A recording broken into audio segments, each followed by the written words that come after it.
Oi, gente! Hoje a gente vai apresentar uma videoaula prática de análise de componentes principais do PCA e a classificação não supervisionada, o isocluster. Para iniciar, a gente utiliza o isocluster, que é uma ferramenta que serve para agrupar dados de forma automática, utilizando um processo de tentativa e erro chamado de médias migratórias. O programa separa os pixels de uma imagem em diferentes grupos, de acordo com a semelhança entre eles. A aplicação prática do isocluster tem um estudo de IORA de 2021 com imagens de RapidEye a fim de separar respectivamente as classes de agricultura, pastagem, vegetação natural e urbana. Através do agrupamento automático dos pixels por similaridade espectral, foi possível identificar variações sutis em áreas agrícolas, variações que antes não seriam perceptíveis por inspeção visual, mesmo por classificações mais rígidas. Portanto, esse resultado nos dá uma melhor visualização do que a gente está buscando nessas imagens, e a gente pode diferenciar melhor algumas coisas que a gente não conseguiria diferenciar antes. Já a análise de componentes principais, PCA ou ACP, ela é dividida em dois principais componentes. O primeiro componente principal, PC1, é o novo eixo que captura a maior variância possível dos dados. É a direção onde os pixels são mais diferentes uns dos outros. O segundo componente principal, PC2, é perpendicular ao primeiro e captura a maior variância restante e assim por diante. Sendo assim, a informação que estava espalhada por todas as 7 bandas agora é recompactada em poucos componentes, normalmente 2 ou 3, que contêm a essência dos dados. Já aqui trouxemos uma citação de Matter, um estudo de 2009 que foi retomado por Zanota, Ferreira e Zortea em 2019, onde eles disseram que essa abordagem parte do princípio de que as bandas espectrais utilizadas estão correlacionadas entre si, havendo redundância de dados. Assim, a análise de componentes principais condensa a informação disponível em um único número menor de canais espectrais, totalmente descorrelacionados, realçando os alvos na imagem e melhorando o resultado de classificação. Isso ocorre, pois a utilização de dados não redundantes é de muito interesse no processo de classificação de imagens. Nessas análises multivariadas, o ACP ele indica quais variáveis são necessárias e quais podem ser excluídas sem comprometer o resultado da análise. Ou seja, o ACP calcula o conjunto de componentes principais que capturam a maior parte da informação, possibilitando a análise em um número reduzido de bandas.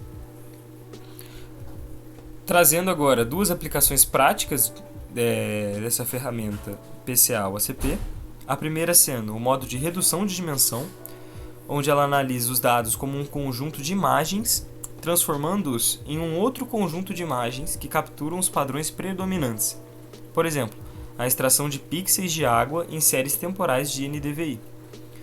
Outra aplicação é o modo de redução espacial, onde ele analisa os dados como série temporal de pixel, identificando padrões temporais principais e suas localizações espaciais. Um exemplo disso seria a extração de padrões interanuais dos fenômenos El Niño e La Niña, utilizando temperatura da superfície do mar.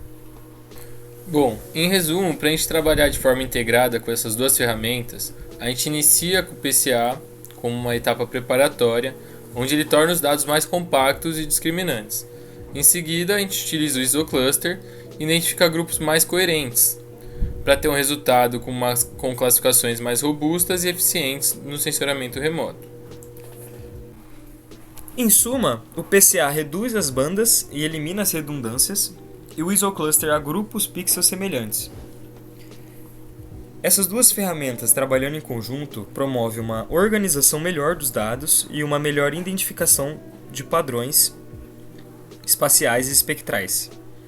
Em conclusão, a gente obtém uma automatização do reconhecimento de padrões, e quando você trabalha com essas ferramentas em ambiente ArcGIS, a gente consegue uma primeira fotografia organizada da paisagem, que é a área de estudo que você está trabalhando para realizar esses processos. Para você ter um melhor refinamento dos seus dados, você precisa ter uma interpretação certa deles, uma interpretação que condiz com o seu estudo, Você precisa validar esses dados em campo, na área de estudo que você está trabalhando, e você precisa fazer o cruzamento desses dados com o que você obteve em campo com o que você tem digitalmente, né? Em seguida, o Felipe vai realizar um exercício utilizando as ferramentas de PCA Isocluster, onde ele vai buscar imagens de Landsat num site governamental e vai trazer o passo a passo aqui para vocês. Boa tarde, tudo bem? Eu sou o Felipe, estou fazendo essa videoaula para o ACEU, de Sensoriamento Remoto 2, do professor Danilo Magalhães. O meu grupo sou eu, Felipe Perrotti Felício, Lucas Teodoro de Souza e Guilherme Vilas Boas. A gente vai fazer um roteiro da utilização da análise de componentes principais e do classificador não supervisionado Isocluster para o monitoramento da alteração de algum elemento da paisagem. Para a gente fazer isso, utilizar todas essas ferramentas, a gente tem que, primeiro de tudo, definir nosso objeto e nossa área de análise. Por exemplo, nesse trabalho, a gente vai fazer mineração no município de Paraupebas, no Pará. Para isso, a gente tem que separar algumas imagens Landsat 89, L2, da região de estudo, no site Earth Explorer USGS. Bom, a gente veio aqui no site, tem que fazer login nele certinho para conseguir baixar as imagens. É super fácil, é só clicar na tela de login e fazer o seu login, criar sua conta. E a gente já está com o município separado aqui, mas para separar qualquer município é só vir aqui nessa área e adicionar, usar o mapa ou adicionar alguma coordenada a partir das latitudes e longitudes. Eu já deixei separado aqui para acelerar um pouco a nossa videoaula. Aqui nesse lado esquerdo a gente tem o Data Range. O Data Range serve para a gente separar basicamente as datas que a gente quer de quando até quando. Eu vou separar de 2010 até o dia de hoje, que é 16 de outubro de 2025. É bom você lembrar aqui que é mês, dia e ano, e não ano, dia, mês, ano, porque pode dar problema nas suas datas. Aqui, uma outra coisa que é muito importante você sempre lembrar é diminuir o cloud cover. Por quê? O cloud cover é basicamente todas as nuvens que vão ficar em cima da sua imagem. Quanto menor a porcentagem, menor a quantidade de nuvem que vai ter em cima da sua imagem. Então é bom que você sempre deixe ele num valor muito baixo ou zero. E aí a gente vem aqui para o datasets e vai ter que escolher o tipo de satélite que a gente vai pegar essas imagens. Para esse trabalho, a gente tem que pegar o Landsat L2, que é o Collection Level 2, o Landsat 89, porque são as melhores imagens que a gente vai conseguir. Aqui no Additional Criteria você não precisa colocar nada, e você pode ir para Results. Nos resultados, você vai ter todas as imagens aqui. Para você vê-las de uma maneira mais fácil, você pode dar o Browse Overlay nelas, que é essa figurinha aqui, que ele vai lentamente colocar a imagem na sua tela. A gente vai escolher uma imagem de cada ano. Eu vou separar no período de 2010 até 2025, para a gente começar a fazer nossa análise. Só um detalhe, esses pontos aqui, brancos que vocês estão vendo nessa imagem, aqui, ó, são todos nuvens. Então você consegue perceber como elas vão atrapalhar na nossa análise, então o melhor de tudo é deixar no 0%. Eu vou escolher algumas imagens aqui que tem menor quantidade de nuvem, e a nossa área analisada principal vai ser essa mancha de mineração aqui. Bom, aqui já na tela do ArcGIS, a gente vai inserir as imagens certinho e começar a trabalhar com elas. Eu vou trabalhar com duas imagens principais, que vão ser a de 2010 e a de 2024, que foram as melhores imagens que eu encontrei. Eu falei errado, 2013 e 2024. Bom, eu já fiz o recorte das minhas imagens, mas eu também vou explicar como que a gente pode fazer o recorte delas dentro da nossa área de estudo. Como a gente está analisando o município de Paraupebas, eu vou já localizar onde é o meu município, que é aqui. E vou vir aqui na aba de análise, na caixinha de ferramentas, e vou utilizar o extrair por máscara, que é uma das ferramentas mais importantes para a gente, para qualquer tipo de estudo, que você vai basicamente recortar uma imagem dentro de um certo shape que você escolher. Eu já fiz o recorte das imagens aqui, então eu já vou conseguir trabalhar com elas de maneira tranquila.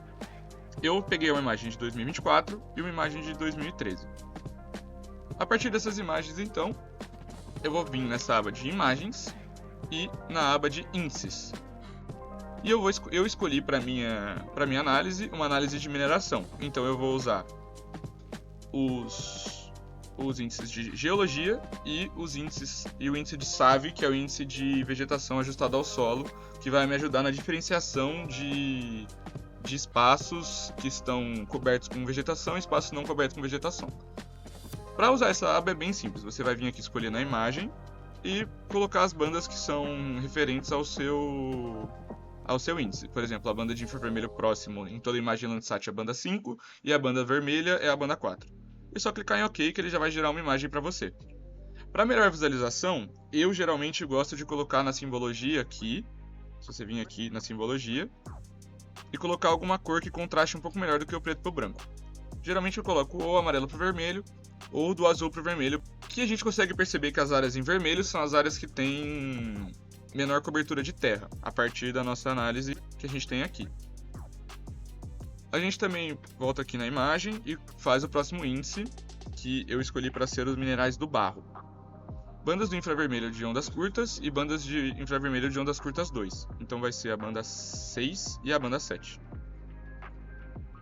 Vai gerar outra imagem aqui. Eu vou vir aqui de novo no Paraupebas e mais uma vez no índice.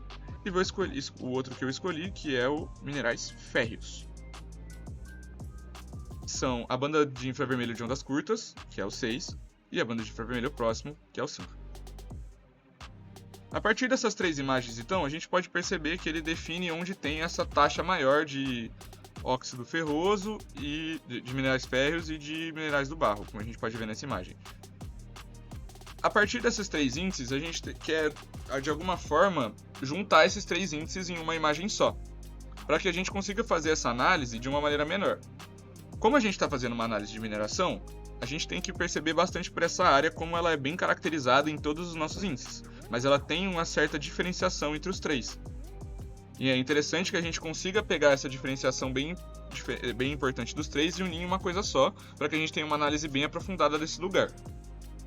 E é aí que entra o nosso uma das principais coisas que a gente vai usar nesse trabalho, um dos nossos tópicos principais, que é, por acaso, componentes principais. A gente vai vir aqui na caixinha, pesquisar componentes principais, e a gente vai ter as bandas do raster de entrada. Aqui é importante que vocês tenham em mente que, a partir de três imagens, três tipos de índice, a diferenciação de cada um dos índices adicionados a mais, por exemplo, se eu colocasse um quarto índice de óxido de ferro ou algum outro índice, já ia fazer muito menos diferença, tá ligado? Porque ele basicamente faz 95% desses componentes principais com a primeira banda que a gente vai colocar aqui, que é o SAVE, e os outros dois são basicamente apoio para diferenciar bem especificamente o que a gente quer. Eu vou dar o nome disso daqui de PCA 2024 e vou executar. É bem simples. Bom, aqui a gente tem essa imagem que ele gera basicamente compondo várias bandas com essas três índices que a gente colocou. E com esses índices sobrepostos um sobre o outro, a gente tem essa imagem que define muito melhor cada uma das nossas cores. E o que ajuda a gente a também diferenciar, por exemplo, se a gente quisesse diferenciar a vegetação aqui, a gente tem as áreas de vegetação mais em roxo, as áreas de vegetação mais amarelo, que definem as sombras e partes não sombreadas da floresta. Mas a gente também pode perceber aqui na nossa área de mineração, como que ela ficou bem mais delineada e muito melhor de se ver onde as diferenciações de cada uma dessas áreas. Por exemplo, esse azul ele vai definir na imagem original áreas mais brancas, áreas mais escuras também aqui no topo, porque ele não pega o que a gente está necessariamente vendo, mas sim ele vai utilizar as bandas de reflectância, que vai ajudar muito na visualização pra gente, porque não são coisas que a gente vê diretamente. É como se ele separasse cada uma dessas bandas e depois as unisse de uma maneira muito mais fácil de a gente ver. É só um jeito da gente conseguir agrupar essas coisas para fazer um trabalho muito mais específico. A partir disso, então, a gente vai vir na imagens, nessa imagem de PCA, e usar a ferramenta de classificação e classificar. vai vir aqui nessa parte de máquina do vetor suporte, no classificador, e vai utilizar o método de ISO-cluster ou agrupamento ISO. Uma dica que eu gosto de dar para quem eu ajudei a fazer esse projeto é basicamente contar a quantidade de cores que a gente tem aqui. Por exemplo, a gente tem um vermelho bem destacado, um verde claro, um laranja, um roxo, e basicamente contando quantas cores a gente tem. Porque isso vai basicamente dar um número de classes melhor para a gente se definir. E, por exemplo, se eu for definir aqui em 5 classes, ele pode juntar esse laranja aqui com esse vermelho, porque são cores próximas. Juntar esse azul mais escuro com um azul mais claro ou com um roxo, porque ele pode se confundir na maneira de agrupar os pixels. Então, o melhor jeito possível para isso, na minha opinião, é a gente contar as cores e depois separar elas colocá-las aqui no número de classes e aumentar um pouco o número de iterações. Então eu vou contar aqui com vocês: um verde claro 1, azul escuro 2, esse roxo aqui em cima 3, esse outro roxo aqui em cima 4, esse laranja um pouco mais específico 5, essa cor aqui que eu não sei definir exatamente o que é 6, esse vermelho mais escuro 7 e algum outro tom de azul 8. Então vou colocar aqui o número máximo de classes 8.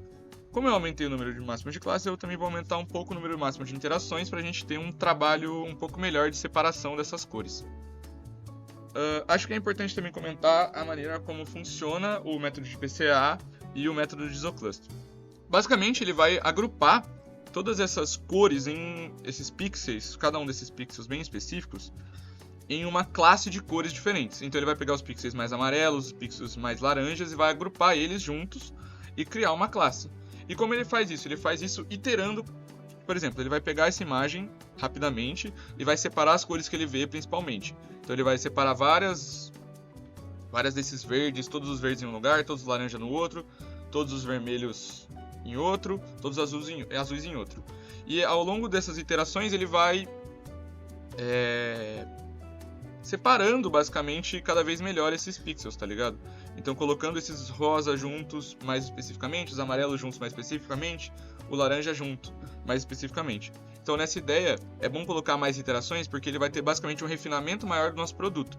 Ao invés dele separar as coisas e ter um vermelho com um rosa no final, ele vai separar o rosa numa cor e o vermelho em outra de uma maneira muito melhor, entendeu? Por isso que a gente aumenta as classes e também aumenta a iteração. E depois que a gente fez isso, a gente pode vir aqui também e mudar o nome, mas eu não acho que precise para esse trabalho especificamente, mas é bom você sempre deixar o seu trabalho organizado e executar. Bom, ele vai dar uma imagem mais ou menos assim, sempre. Quanto maior o número de classes, maior o número de cores que ele vai colocar aqui. Como vocês podem ver, ele colocou 8 classes aqui, então são 8 tipos de cores que ele separou cada uma das coisas. A gente pode ver aqui esse rosa bem predominante, exatamente em cima da área da nossa mineração. A gente pode ver também esse vermelho, esse verde. E agora uma dica que eu gosto de usar pra mim é mudar basicamente os lugares onde tá as cores menos... Basicamente trocar a cor para 100 aqui no ArcGIS. Porque a gente vai conseguir definir bem melhor as áreas que a gente quer trabalhar e as áreas que a gente não quer trabalhar. Como a gente está fazendo o índice de mineração, a gente tem que ver as cores que estão incidindo mais na nossa área de mineração. Ou seja, esse rosa e esse verde. Então eu vou manter o 6, que é o rosa, e esse verde que eu acho que é esse daqui. Eu vou mudar a cor. É esse vermelho aqui. Então a gente vai manter o vermelho. A gente pode identificar esse outro vermelho aqui, então a gente já pode tirar 100. Esse verde mais escuro também não precisa. Eu vou até desligar a outra imagem porque ajuda na visualização também.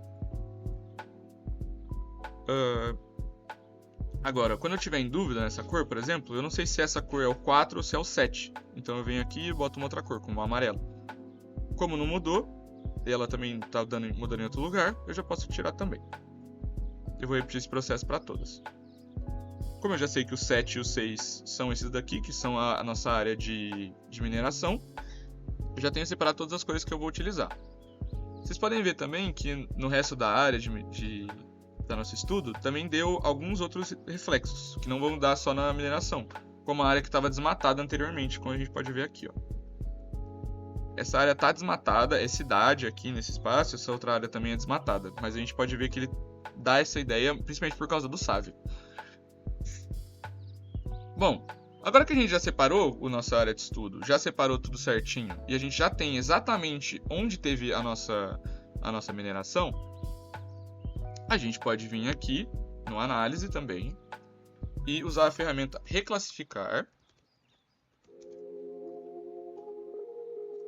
Utilizar o rastro de entrada do classificado e basicamente transformar todos os nossos dados, as nossas cores aqui em um único dado só, para que a gente consiga ter um agrupamento deles, para que a gente possa depois, fazendo um processo futuro que a gente vai usar, uma comparação com a imagem antiga. Então eu vou colocar o 0 como no data, porque ele não serve pra gente, e o 1 como 1, o 2 no data, e vou repetir esse processo colocando 1 para as classes que a gente quer manter e no data para as classes que a gente não quer manter. Então, vou continuar aqui. Vou dar o nome de reclassificado, é REC 2024. E executar. Podem ver que a gente tem essa imagem então que basicamente agrupou todas essas cores. Ela tem alguns ruídos sim aqui no meio, mas também são ruídos importantes para a nossa imagem, porque eles não vão retirar informações de onde a gente quer aqui. Agora, a ideia principal é a gente vai fazer a mesma coisa com Paraupebas em 2013, que a gente já tem aqui também separado, e vai fazer o mesmo processo. E no final a gente vai ter um produto muito parecido, mas que vai ter diminuído toda essa área aqui. A gente pode ver de uma área para outra, elas têm uma diminuição bem atenuante da área de mineração. Então, basicamente a gente vai fazer todo o processo de novo e conseguir comparar melhor as duas imagens reclassificadas. Para a gente não repetir o processo, uma maneira que a gente encontrou junto com o professor Danilo, que ele basicamente falou para a gente como fazer, é pedir para o ChatGPT ou para o DeepSeek ou para alguma outra IA desenvolver um código para a gente utilizar no ArcPython para que ele faça todo esse processo de uma maneira muito mais rápida. A gente vai utilizar, para acelerar um pouco esse bagulho, para você não ter que saber programar no Python, que não é uma coisa que a gente faz na geografia, a gente pode usar as IAs para o nosso apoio. E eu vou usar o roteiro que o professor Danilo passou pra gente, porque eu senti que pra mim foi o que funcionou melhor. Então eu vou copiar ele aqui, entrar no DeepSeek e fazer a mensagem para ele. Eu vou trocar exatamente a pasta aqui para a pasta onde está as minhas imagens, ou seja, eu viria aqui no meu explorador de arquivos, entraria no ArcGIS, entraria na minha pasta de sensoriamento remoto e tenho aqui as minhas imagens. Então, por exemplo, como eu vou fazer de 2013, eu vou vir aqui, entrar na pasta de 2013 e copiar esse caminho, que é uma parte bem importante, para indicar para o ArcGIS que eu quero tirar minhas imagens dali. Então, eu vou vir aqui e coloco aqui. Eu vou copiar também o GeoDatabase de saída, que é onde eu quero que saia o caminho para aquilo. Então eu vou vir aqui no meu sensoriamento, na minha pasta do ArcGIS de novo, encontrar aqui a videoaula de sensoriamento remoto, encontrar o meu GBD, que está aqui, copiar também o caminho, vou lá no lugar correto, vou vir na minha área de estudo, vou pegar o shape dela especificamente, eu vou usar mais especificamente aqui o caminho direto para a camada que eu já criei aqui no ArcGIS Pro Layer File. E eu já vou também colar lá. Aí eu tenho meus índices desejados. Eu vou copiar os índices que eu usei antes. E o minerais do PA. Vou também utilizar o número de classes para IsoCluster 8 e vou adicionar também o número de iterações para o IsoCluster como 30. E aí eu vou basicamente pedir para ele fazer o mesmo processamento que eu fiz certinho. Exatamente igual, basicamente.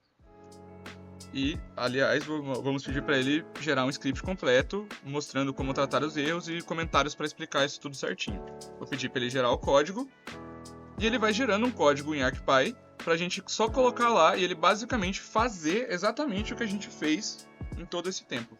O que ajuda a gente a acelerar em muito o nosso processo.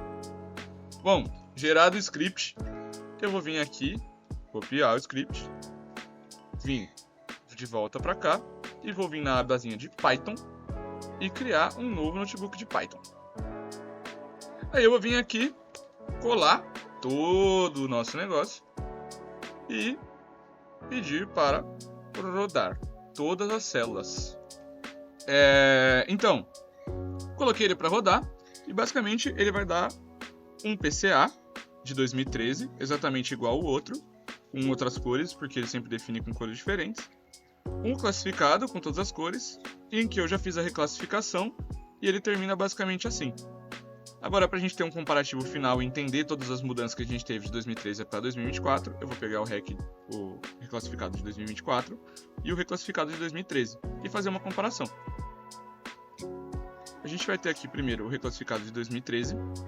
Vocês podem ver que tem uma faixinha bem mais fina, exatamente como na imagem de 2013. Aqui. E comparando com o de 2024, que ele já dá uma engrossada bem maior e uma expandida bem maior na área de mineração. Exatamente como a gente tem na imagem de 2024. A gente pode ver também que essa área aqui, ela está classificada como atacada pela mineração, porque ela realmente foi, ela está uma área desmatada aqui. Se a gente for dar um zoom olhando pelo Google Earth, a gente pode ver que essa área aqui está bem desmatada também e já foi um pouco carcomida pela área de mineração também. Enfim, no final é basicamente isso. São processos simples para entender uma coisa muito mais complexa e a maneira de agrupar para o isocluster é uma maneira bem mais rápida e melhor da gente conseguir agrupar tudo de maneira mais rápida e um agrupamento muito mais detalhado do que a gente conseguiria fazer a olho nu. Bom, basicamente é isso. Espero que vocês tenham gostado. Qualquer dúvida é só deixar nos comentários. O roteiro do ArcPy vai estar também colado. O roteiro para pedir pro DeepSeek vai também estar colado na descrição. É só copiar e mudar os caminhos do mesmo jeito que eu fiz. E é isso, galera. Se você gostou, se inscreva no canal, curta, ative o sininho, compartilhe com seus amigos que estão com problema em mapeamento em sensoramento remoto, em fundamentos de SIG e qualquer uma dessas pessoas que você sabe que querem muito mapear uma área, viu? É isso aí, até a próxima!